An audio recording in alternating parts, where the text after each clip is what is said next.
everybody, my name is Jo and I love to read. Today's video is going to be all about my booktubing process, including the technology and the programs that I use. I'll start at the beginning with my ideas and video topics and things like that.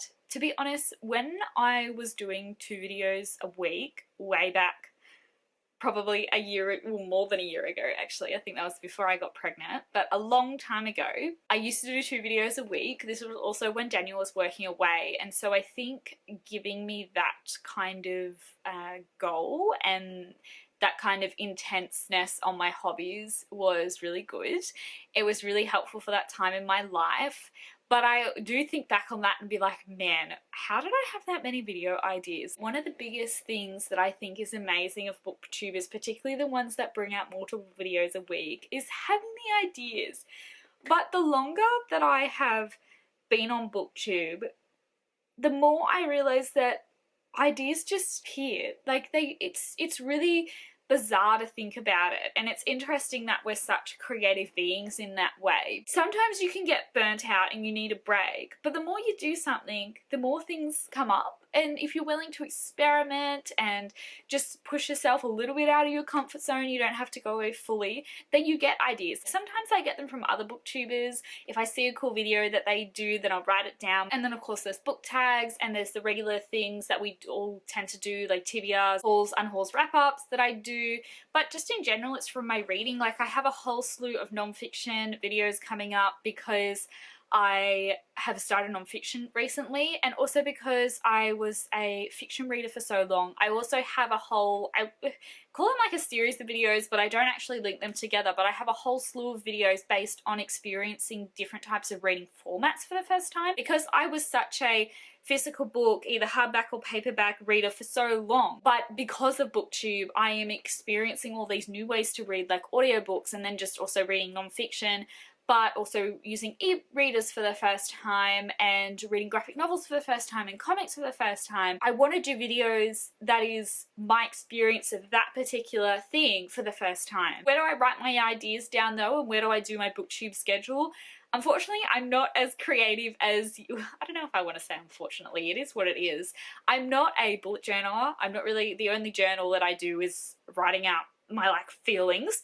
I don't do any stuff, and what I've ended up landing on the most to record my ideas is a note on my phone. So I have a iPhone and a MacBook. Apple will sync your notes across. I just have this master list of video ideas in the note, and I just have little dot points that says which ones they are. I've gotten a little bit more categorized over the last years because I've got like probably, I don't know, 100 ideas in there of videos to do, so I'm going to be around for a while. But I've broken it up a little bit, so I have tag ideas that I like. I've got list videos, so like my top 10 favorite covers of my collections, and then I've got discussion-y ones talking about being a non-fiction reader for the first time or something like that. So they all go down into my notes thing, and I like that it syncs across because I can either write it down on my laptop if I've got like a long idea and I've got several dot points, particularly if it's a discussion video, or I've got my phone if I want to quickly jot it down if I get an idea while I'm on the go. Filming and all that kind of stuff, I tend to try and pick like a nice sort of shirt or a dress to wear. I like doing sweaters for videos. Sometimes I will purchase an item because I think that it looks cute for a video. Generally try and do some kind of necklace because I think it looks nice. Sometimes I have earrings, but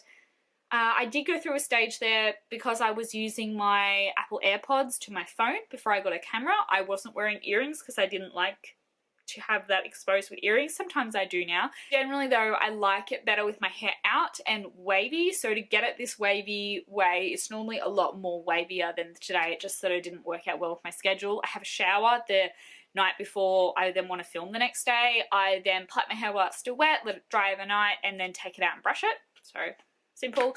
Makeup wise, I just put some concealer here and here, and then I do some mascara on here. Sometimes I'll put like a light lipstick on here, or you guys, if you followed my channel for a while, you might have seen like my brighter pink lipstick that I like if it matches my outfit.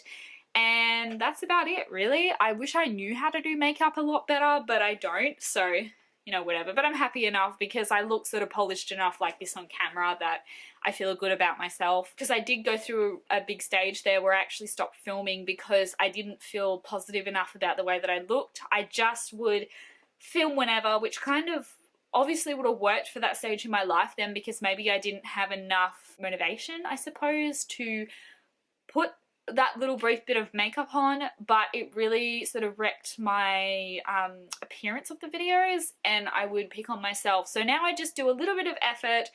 I still know to just disregard picking on myself, but one thing I do notice is that I have to have the light at a certain level, otherwise I give myself like a shadow moustache, and that just drives me bonkers when I'm editing. I actually did a video that I really wanted to redo it, but for whatever reason I needed to put it out, or I couldn't, or whatever, so I just dealt with it, and probably nobody noticed, but I did. So anyways, in terms of my setup, so I have 2 bookshelves here. I have organized my books by genre so that my favorites are in the foreground for you guys. You can see them a bit better. Where back in the day I used to always organize my bookshelves by alphabetical, by author's surname, but I just didn't like the fact that random books will be in my shot, not my favorite ones. So I've arranged them this way and I really like it. I sit on a stool.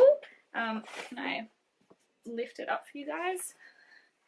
So I have a stool. It has this really cute bird pattern on it. I have thought about painting it so light that the bird pattern comes through, but it's just so it's a bit nicer, but I haven't got there yet. Maybe one day. I got this off the Facebook Marketplace. I have a tripod. I really like it because the stand is really solid. It's made of light metal, maybe aluminium or something, I don't know. It's really steady. The only thing that I would say is that you can't film, it can't go all the way down to the ground. That's a bit frustrating if I'm wanting to film something with the camera like nearly on the ground, but at that point I can just put it on books and it's fine, so that's alright. The camera is fairly new. It's something that I have been wanting to get for a while just to kind of improve my image quality. It hasn't improved it as much as I would hope, but I think that's maybe more light thing, and in hindsight, so my stand is also a ring light, I forgot to mention that. In hindsight, I would probably go for the box lights so that you don't see the ring. Remember when ring lights were like all the rage for lighting? I think now if I was buying stuff again, I would look at box lighting, though this is obviously very convenient because I don't know if it's cheaper buying it all together, but also I've got one thing that I can tuck away in a corner, whereas if I had a box light and a phone stand, I feel like it would be a bit annoying, and we're not also that big on space at the moment. Also, depending on how many children we have, if we have extra children, this will become a bedroom one day. Back to the camera though, it's a pretty new addition to try and improve my video quality a bit more. I ended up buying it with some bonus money that I got from my job this year or the end of last year, I think it was. That was a very nice surprise. I didn't know that I was getting it, so I decided to splurge on a camera. It was $600, which is like really expensive, but I really like it. It ticks all the boxes that I want. Through to the editing part, I edit on my MacBook Pro. Oh, also, I don't have a memory card slot in my MacBook, so I plug in my camera directly to download the videos, and also because my camera is older and this is a new Mac, it only has the lightning ports, not the usual USB ones, so I had to get a connector to go from the lightning port to the usual USB to do it that way. So that was another little annoying step that I had to do, but it's fine. Also with the camera, I would say it has a very short charging cable, which is a little bit annoying, but that's okay. We can get around that. I could also probably buy a longer cable if I wanted to spend the money. Editing software, I use the free iMovie put things together. I don't think I do super pretty editing. I don't know if I need to. I use Canva if I'm ever putting in not single images. If I want to do multiples and words and stuff like that, I use Canva because it's just far superior. There's a green screen option in iMovie with pictures,